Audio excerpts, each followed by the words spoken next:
todos, mi nombre es Cintia y hoy quiero mostrar qué hago con la comida de cachorros. Entonces, voy a pegar una mano entera y vamos a tirar y después vamos a agarrar otra mano entera y vamos a tirar así.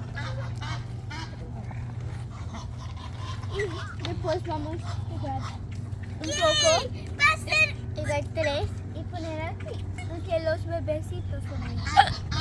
Y vamos de este lado, tres, poner aquí y listo.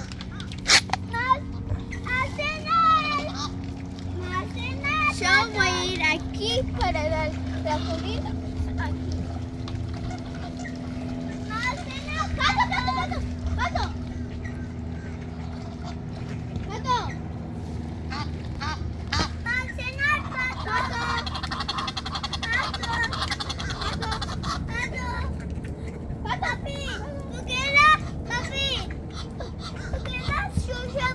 Aquí.